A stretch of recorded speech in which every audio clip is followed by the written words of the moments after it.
नमस्कार दोस्तों, शोधार्थी जीएस क्लासेस में आपका स्वागत है। आज हम बात करेंगे वर्णमाला के अंतर्गत अघोष, सघोष, अल्पप्राण और महाप्राण के बारे में।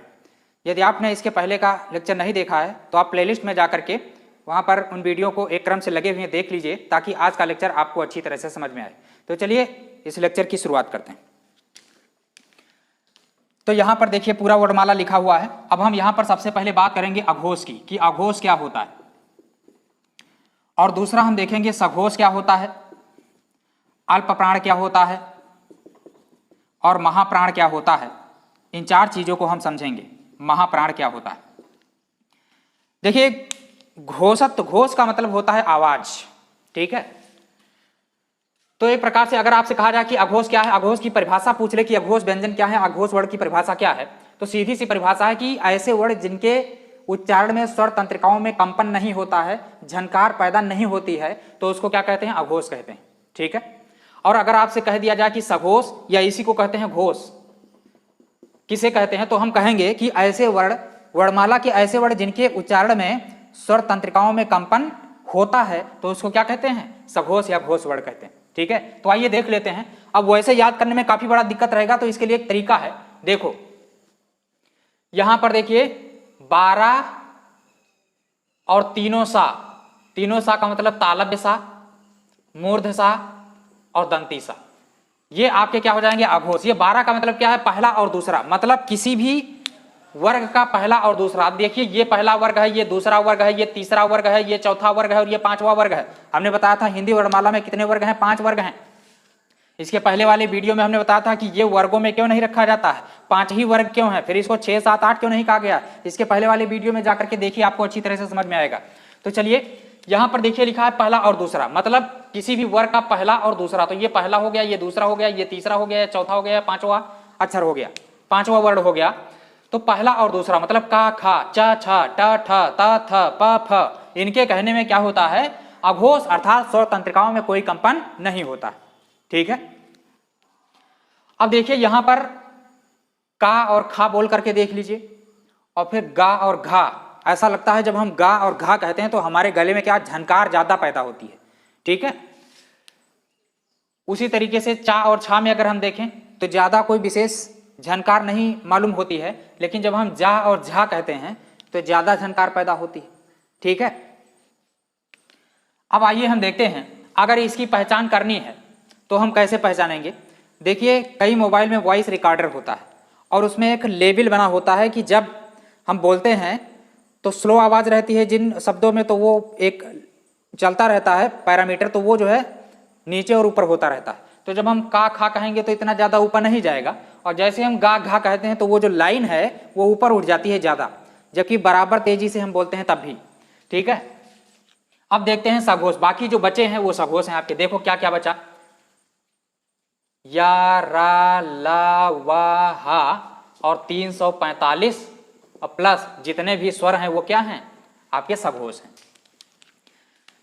या, रा, ला, वा, और ये तीनों सा किस में निकल गए थे, ये यहां अघोष में निकल गए थे, बचा था हा, ठीक है।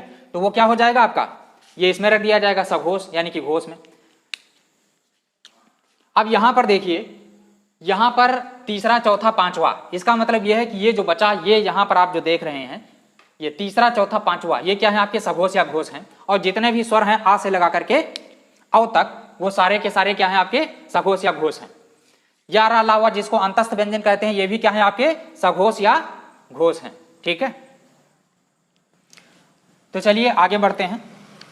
अच्छा, इतनी बात तो समझ में आई कि जो है पहला दूसरा किसी भी वर्ग का और तीनों सा क्या कहलाते हैं, अघोष कहलाते हैं। और सघोष या घोष क्या होता है, या, रा, ला, वा, हा, और 3, 4, 5 किसी भी वर्ग का और जितने भी स्वर हैं वो क्या हैं, सघोष हैं। लेकिन अब आप सोच रहे होंगे कि फिर ये क्या है, छा, त्रा, ज्ञा, स्रा क्या है। ये देखिए अलग अलग तरह से आएंगे, क्योंकि अगर हम स्रा की बात करें, देखो ये आप जानते हैं कि ये जो स्रा है ये तालव्य सा और ये किससे मिलकर के बनता है, रा से। तो अब आप यहां पर देख रहे हैं कि सा ये क्या है आपका, सा यहां पर निकाला है आपका क्या है, सा अघोष है। और रा आप देख लीजिए क्या है, या, रा, ला, वा, या, रा, ये देखिए रा आपका किसमें आ गया, सघोष। इसका मतलब इसमें दोनों के गुण विद्यमान हैं, इसलिए जो संयुक्त स्वर हैं ये इन्हीं से मिला करके बनाए गए हैं, इसलिए अघोष और सघोष दोनों की कैटेगरी रखते हैं, इसलिए इसमें ज्यादा परेशान होने की जरूरत नहीं है, ठीक है। अब आइए हम देखते हैं अल्प प्राण और महाप्राण क्या होता है। देखो अल्प का मतलब कम होता है और प्राण का मतलब वायु होता है। मतलब ऐसे वर्ण जिनके उच्चारण में हमारे फेफड़ों या मुख से वायु अल्प अर्थात कम मात्रा में निकले उसको कहते हैं अल्प प्राण। और महाप्राण, महा का मतलब ज्यादा, प्राण का मतलब वायु। जब हमारी प्राण वायु अर्थात मुख से वायु या फेफड़ों से वायु अधिक मात्रा में निकले तो ऐसे वर्णों को क्या कहते हैं? महाप्राण कहते हैं। इसको याद कैसे रखेंगे? देखो महाप्राण में दूसरा 24, 2 और 4 यानी कि दूसरा और चौथा ये क्या है? किसी भी वर्ग का दूसरा और चौथा ये सब क्या कहलाएंगे? महाप्राण। अब देखिए खुद बोल करके देख लीजिए, हम का कहते हैं तो हमारे मुख से कम मात्रा में वायु निकलती है, और जब हम खा कहते हैं तो हमारे मुख से ज्यादा मात्रा में वायु निकलती है। ठीक है, उसी तरह से अगर हम टा कहें तो वायु कम मात्रा में निकलती है, जब हम ठा कहते हैं तो अधिक मात्रा में निकलती है। तो दूसरा और चौथा, यहां पर देखिए डा जब हम कहते हैं तो डा में कम निकलती है, जब हम ढा कहते हैं तो ज्यादा निकलती है वायु। तो ये चौथे नंबर पर दूसरे और चौथे में अधिक मात्रा में वायु निकलती है, तो इसलिए कि इसको क्या कहते हैं? महाप्राण कहते हैं। इतनी बात क्लियर हो गई। आगे देखिए, अब बाकी जो इसमें तीनों सा हैं, तालव्य सा, मूर्धन्य सा और दंत सा, ये तीनों सा, अब जब सा कहते हैं तो आप वैसे ही लगता है कि अधिक मात्रा में वायु निकल रही है, तो ये महाप्राण। तो 24 और तीनों सा क्या कहलाएंगे? महाप्राण कहलाएंगे। ऐसे 60 में आप याद रखेंगे। अगर अल्प प्राण की बात करें तो बचा क्या? 2 और 4 निकल ही गया, तो 1, 3, 5 मतलब 135, ये क्या कहलाएंगे? आपके अल्प प्राण कहलाएंगे। देखिए 1, 3 और 5, 1, 3 और 5, चा कहिए तो इसमें कम मात्रा में वायु निकलती है। ठीक है, और छा कहेंगे तो ज्यादा निकलती है, तो छा ये दूसरे नंबर पर आएगा, मतलब ये महाप्राण है। और जब हम चा कहते हैं तो कम मात्रा में वायु निकलती है, तो ये पहले नंबर पे है, तो हमने अल्प प्राण में रखा है। क्लियर हो गई बात? अब आप लोग बचपन में क्या किए होंगे, पहले प्रसाद में पंजीरी मिलती थी फांकने के लिए, तो आप लोग क्या करते थे? मुंह में भर करके, और कहा जाता था कि फूफा कहिए, तो जितना भी पंजीरी था सामने वाले के मुंह पे उड़ेल देते थे। ठीक है, तो काफी मजा आता था, क्या दिन थे वो। ठीक है, तो अगर आप प्रयोग करना चाहते हैं तो पंजीरी वाला प्रयोग कर लो, आपका बचपन भी ताजा हो जाएगा। जब आप का कहोगे और खा कहोगे, तो का कहोगे तो पंजीरी आपके मुख से कम निकलेगी, और जैसे ही आपने खा कहा तो ज्यादा निकलेगी। गा कहोगे तो कम निकलेगी, और जब घा कहोगे तो और ज्यादा निकलेगी। ठीक है, तो देखिए का जब कहेंगे तो कम निकलेगी, तो का है पहले नंबर पर, देखिए अल्प प्राण में आएगा पहला। और खा कहेंगे तो ज्यादा निकलेगी, तो खा है दूसरे नंबर पे, इसको रखा गया है महाप्राण। ठीक है, अब दूसरा प्रयोग भी आप कर सकते हो। एक मोमबत्ती लीजिए अंधेरे में, ठीक है, और उसके सामने आप क्या बोलिए? का खा बोलिए, तो हो सकता है का में कुछ ना हो लेकिन खा में हलचल होगी, वो लौ क्या करेगी? हिलेगी। तो इस तरह से हम अल्प प्राण और महाप्राण को आसानी से पहचान सकते हैं। ठीक है, अब देखो अल्प प्राण में और क्या क्या बचा। देखो यहां पर या रा ला वा, ये सब क्या है? जब हम या रा ला वा कहते हैं तो वायु बहुत कम मात्रा में निकलती है, तो ये किसमें हम रखेंगे? प्लस या रा ला व, ये सब किसमें आएंगे? अल्प प्राण में आएंगे। ठीक है, इसके अलावा देखो एक और यहां पर छूट गया, हा भी आ जाएगा इसमें क्या होगा? हा। इन चारों को क्या कहते हैं? ऊष्म कहते हैं। क्या कहते हैं? ऊष्म व्यंजन कहते हैं। और इन चारों को क्या कहते हैं? इनको कहते हैं अंतस्थ व्यंजन।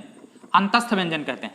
अंतस्थ व्यंजन इसलिए कहते हैं क्योंकि या रा लावा के उच्चारण में हमारे जो मुख की जो वायु है, फेफड़े की वायु है, वो मुख के अंदर ही रह जाती है, क्योंकि इतनी ज्यादा निकलती नहीं है। तो इसलिए क्योंकि वायु अंदर ही रह जाती है, तो अंतस्थ का मतलब स्थिर रह जाती है, इसलिए इनको क्या कहते हैं? अंतस्थ कहते हैं। इसके पहले वाले वीडियो में हमने इसके बारे में विस्तार से चर्चा की है। ठीक है, तो ये अल्प प्राण और महाप्राण हो गया। आइए कुछ और बातें जानते हैं। एक प्रश्न पूछा जाता है कि दंतोष्ठ व्यंजन क्या है? तो देखिए दंतोष्ठ व्यंजन आपका क्या है? दंतोष्ठ यानी दांत और होंठ, वो है आपका उत्तर वाह आपका क्या है? दंतोष्ठ व्यंजन है। दंतोष्ठ क्यों? क्योंकि जब हम वाह कहते हैं तो पहली बात तो ओंठ हमारी गोल हो जाती है, और दांत कहां पर स्पर्श करते हैं? होंठ पर स्पर्श करते हैं, इसलिए वाह को क्या कहते हैं? दंतोष्ठ व्यंजन कहते हैं। ये परीक्षाओं में कई बार पूछा जा चुका है। ठीक है, अब आइए देखते हैं। एक प्रश्न पूछा जाता है कि काकल्य वर्ण क्या है? काकल्य वर्ण क्या होते हैं? तो काकल्य वर्ण देखिए आपका हा है, ये आपका काकल्य वर्ण है। काकल्य वर्ण का मतलब ऐसे वर्ण जिनके उच्चारण में हमारा जो पेट है वो तेजी के साथ अंदर खींचता है। जैसे बोल करके देखिए, हा हा क्या होता है? अंदर जाता है, हा हा, इस तरीके से। तो ऐसे ये पहचान है काकल्य वर्णों की। और बाकी दूसरा क्या होता है काकल्य वर्णों में? जब हम उच्चारण करते हैं तो हमारी जो स्वर नलिका है वो बिल्कुल गोल पाइप जैसी हो जाती है, उसके बीच में कोई अवरोध नहीं रह जाता। जैसे हम पा कहते हैं, चा कहते हैं तो जीभ अवरोध पैदा कर देती है, लेकिन जब हम हा कहते हैं तो वायु सीधे फेफड़े से कहाँ निकलती है? सीधे फेफड़े से आती है और बाहर निकल जाती है, कोई अवरोध नहीं। ठीक है, तो इसको कहते हैं काकली वर्ण, और वो आपका क्या है? काकली वर्ण हा है। ठीक है। अब देखो एक प्रश्न और पूछा जाता है कि शहीद वर्ण क्या है? शहीद वर्ण क्या है? तो शहीद वर्ण देखिए, जो आपका छोटा आ अर्थात जो ह्रस्व आ है उसको शहीद वर्ण कहते हैं। शहीद वर्ण का मतलब एक प्रकार से हम समझ सकते हैं। अब देखिए जितने भी व्यंजन हैं, चाहे का, खा, गा, घा, कितने भी व्यंजन हैं, का के बाद आ का उच्चारण, खा के बाद आ का उच्चारण, गा के बाद आ का उच्चारण, घा के बाद आ का उच्चारण, छात्रा ज्ञा सबके बाद में जो है क्या होता है? आ का उच्चारण होता है। तो बेचारा सारे जितने भी 11 स्वर हैं उनमें से व्यंजनों की सहायता के लिए और कोई दौड़ करके नहीं जाता है। जब देखो दिन रात सुबह से लेकर शाम तक बेचारा सो रहा है, तब भी जो है किसी भी व्यंजन का उच्चारण करना है तो आ को उजाड़ना पड़ेगा। उसका जीवन ही पूरा जो है समर्पित हो गया है दूसरे के लिए, अपने आप को समर्पित कर दिया है, शहीद कर दिया है। तो ये क्या हो जाएगा? छोटा आपका शहीद व्यंजन वर्ण हो जाएगा। ठीक है। तो आज हमने देखा अल्पप्राण और महाप्राण और सघोष और अघोष के बारे में, और साथ में कुछ अन्य चीजें हमने जैसे काकली वर्ण देखा। अगर ये वीडियो आपको समझ में आया है तो इस वीडियो को लाइक, शेयर और सब्सक्राइब करना ना भूलिएगा। तो चलिए इन सब बातों के साथ अपनी वाणी को विराम देता हूं। आज के लिए सिर्फ इतना ही। नमस्कार।